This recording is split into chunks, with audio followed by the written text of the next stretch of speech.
May the sweet presence of our Lord Jesus be with you, heart dwellers.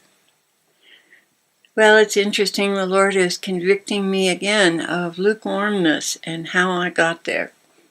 And I think I've been feeling this. I've been feeling something wasn't quite right between He and I. In spite of the beautiful graces that He's been giving me in prayer.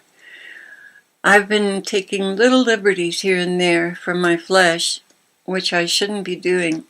And it's definitely led to lukewarmness in my own heart to some degree. So I'm going to share that with you because this is probably one of the most important things we can keep an eye on in ourselves. It's the little foxes that spoil the vine, my love, Jesus began. The little things you do that you know you shouldn't do.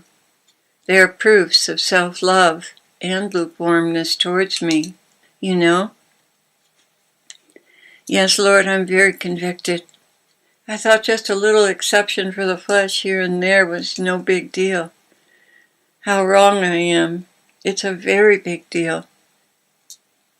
I see where Satan gets in slowly, so you don't notice you're going off track. After all, you're not going into debt or buying a Corvette. It's just a chocolate bar, for Pete's sake. He continued, you know how it feels when you nick your finger and it bleeds. It takes a few days to heal, especially if it's on a knuckle. In the meantime, it hurts. It makes your whole hand hurt. Even though it's not life-threatening, it mars your body's performance. And it's a distraction. Same way in relationships. Little indifferences hurt. When they accumulate, they do damage. And that damage has to be repaired. You've been given so many graces, Claire. There really is no excuse for you taking liberties that injure our relationship. Although you do have a very real enemy egging you on into these things, still you can say no when these little indiscretions are proposed to you. It's not like you're under a strong physical or chemical compulsion. It's more like, I want that. You could deny yourself as a sign of your love for me. I honor each time you do that. So you see, indifference leads to lukewarmness, and you have it in your power not to allow that. So Lord, how do I get out of this? Deny yourself more. Go deeper. Eventually you'll have a breakthrough and a restoration of my sweet presence. Show me that you care, beloved. I know you've made serious life choices to honor me, but understand it's the little foxes that spoil even the finest of vines. The higher you go, the longer down the fall, the more damage that is done to yourself, to me, and to others. Stupid flesh, it seems like I'm forever fighting it.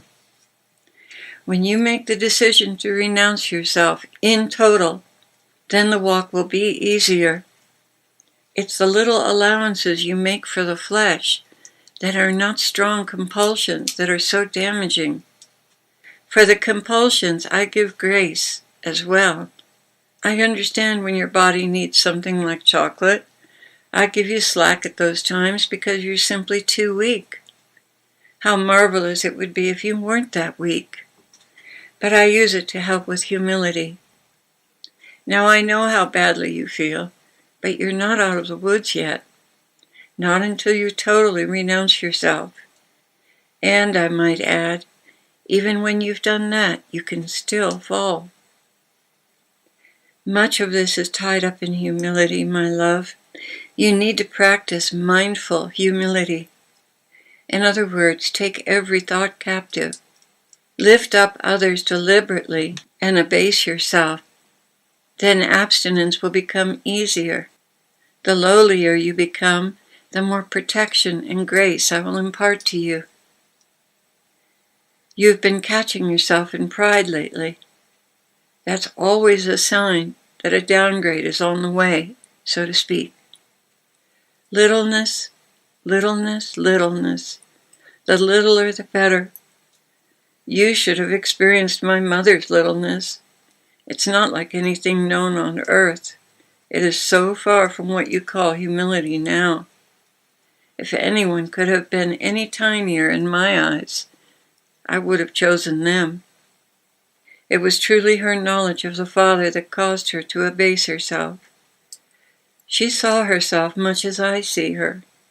Very, very, very little, insignificant, and void of every merit.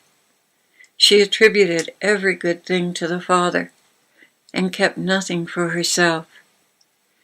She saw all others as more virtuous than herself, and not for one moment did she dare to look up and pass judgment. But she was steeped in charity and compassion. All of you, my brides, could have learned from her example, but you have my example of continual brokenness, humility, charity, and understanding. Although I could have passed judgment on the harlot, I chose not to. You see, that's the Father's job. Go now, my love, and get some rest, and we will begin anew tomorrow.